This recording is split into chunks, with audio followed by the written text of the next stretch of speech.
So I took her by the hand and led her here. Seemed the only sensible place for her. You did the right thing, sir. She should recover quickly here. Don't worry, sir. I shall see to everything. She is safe here and in good hands. She'll soon be back on her feet. Might actually take a while. She hadn't eaten anything in over 100 years when I found her. Horrid. Whatever brought this about? Told me her story on the way here. Her name's Marlena. She was once the very beautiful and proud heiress to the Trastamara estate. One evening, when she was holding a banquet for friends, a beggar came to her gate seeking alms. He had a bowl and a spoon with him. He sat outside her fence and waited. I've heard of the custom. An ancient rite of hospitality that obliges one to give food and drink to such a guest lest he depart hungry. To neglect the custom is to bring great misfortune down upon oneself. Marlena didn't care a whit for the old customs.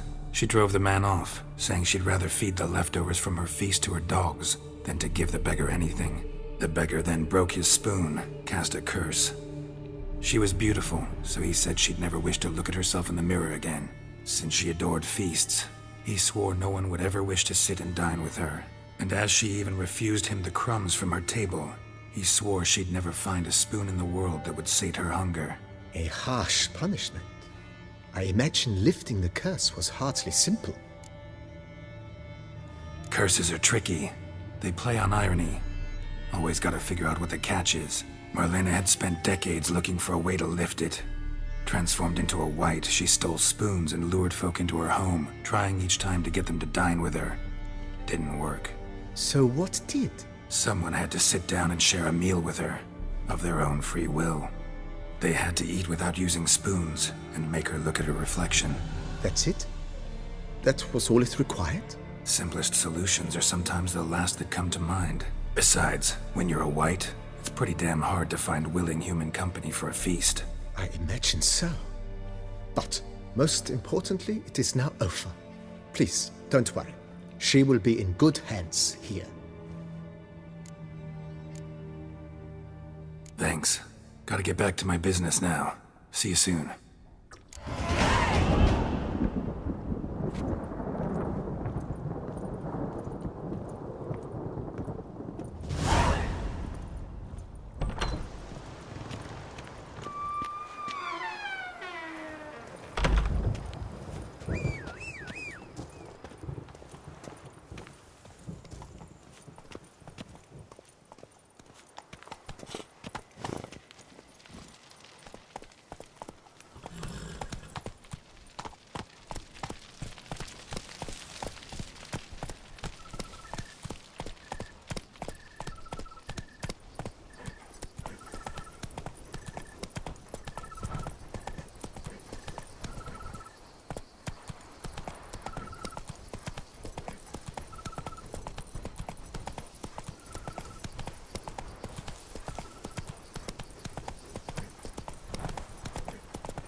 Witcher, I have a matter of prime urgency and import.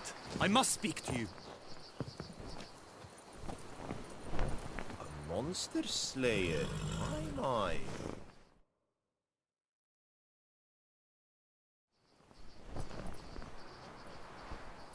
Your wound.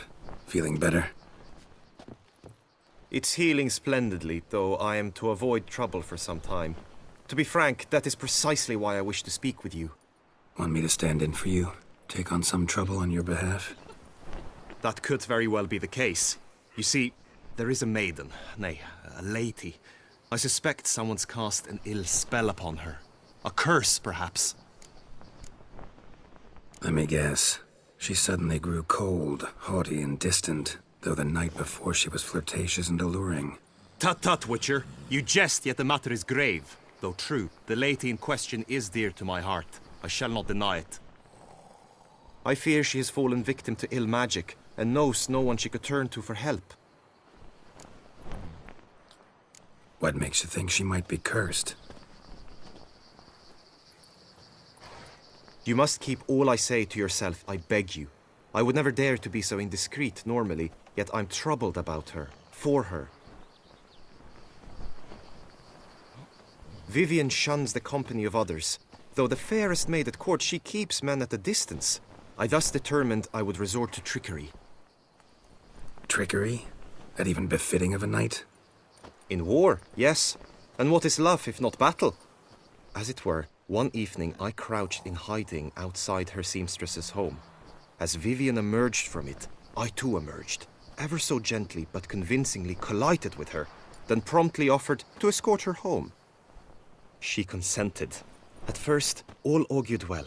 I proposed a more scenic route. She agreed. I made kindly forays into conversation, and she even began to respond as we neared the end of our route. Then suddenly, mid-speech, from her mouth there flew a most hideous shriek. I stopped stone cold in my tracks while she turned red, then promptly ran off. I did not give chase that time. I attempted to approach her on several ensuing occasions, to learn what had happened, for I feared she had become entangled in some trouble. I noted that often, come night, she ventures into the woods, where I've seen her walk about a glade near a pool. I've striven on occasion to follow her, but lost track each time.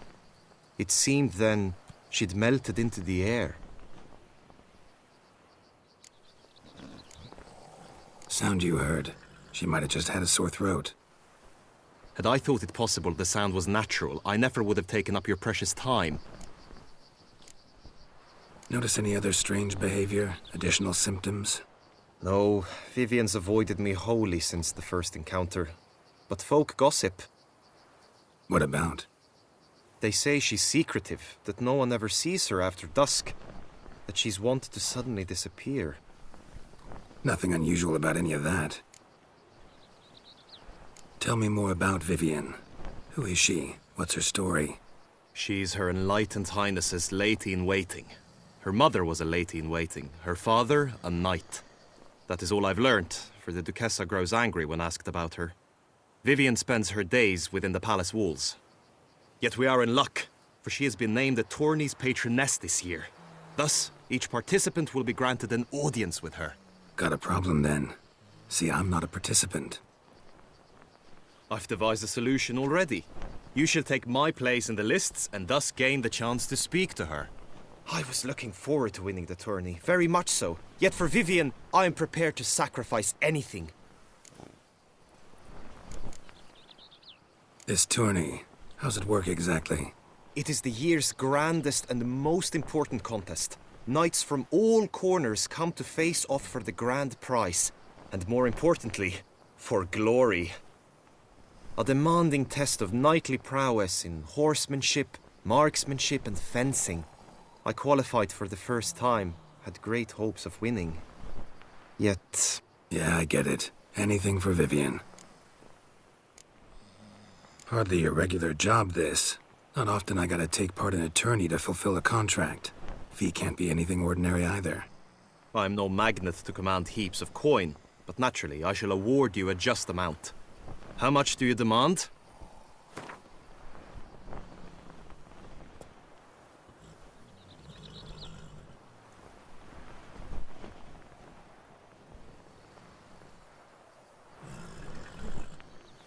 Vivian is worth every copper, but this amount I simply do not have. You ask too much.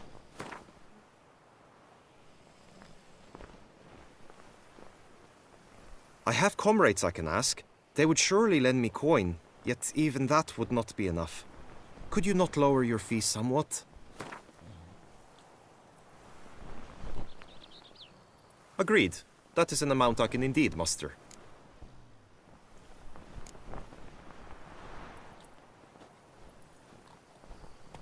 Fine, I'll look into it. Gotta admit, piqued my curiosity. I shall be forever in your debt. Now, we must ensure you are not eliminated from the tourney before you can meet Vivian. Meaning? Could you show me how you shoot, ride and fight, perchance? And you must learn the tourney rules, know how to apply them in practice. I did not mean to suggest I doubt your abilities. Everyone must train, even a witcher. Besides, the tourney contests must surely differ, require skills you don't usually apply, races above all. The choice is yours. Where shall we start?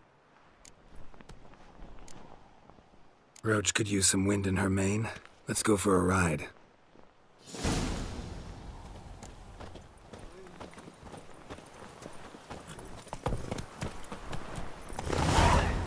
The tourney's race differs from others you might have taken part in.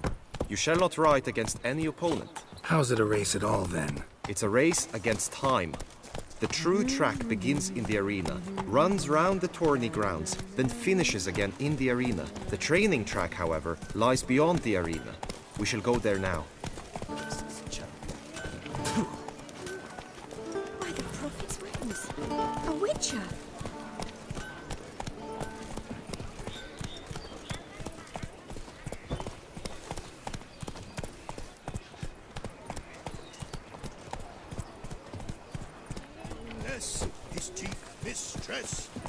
The Duchess summoned him.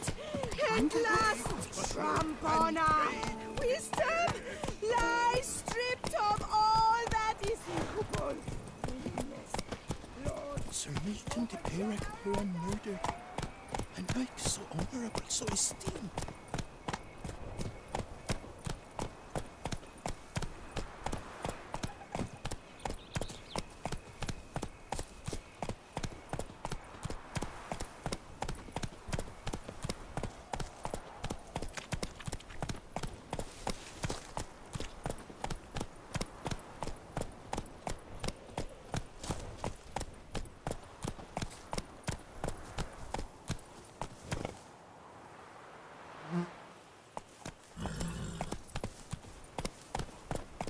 Not so fast, Roach.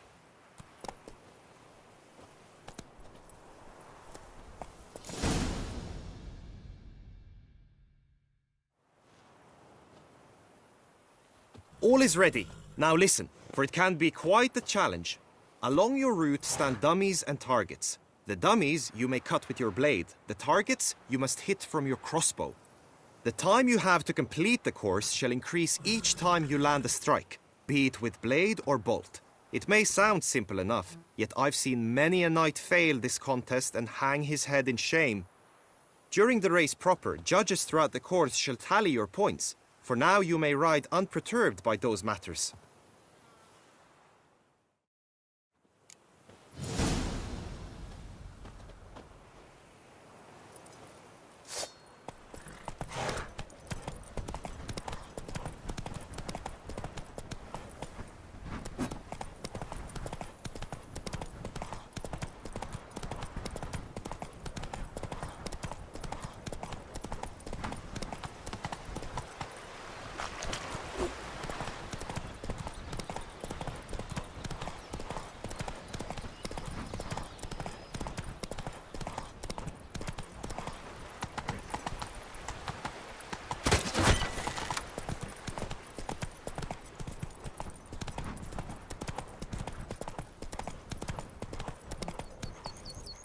Come on.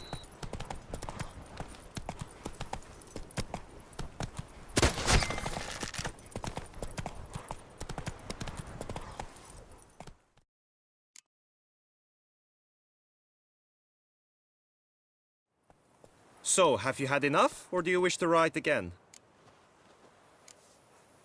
Had enough. Rather not wear my horse down before the real race.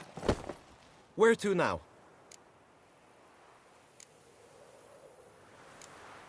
Time for some target practice, I think.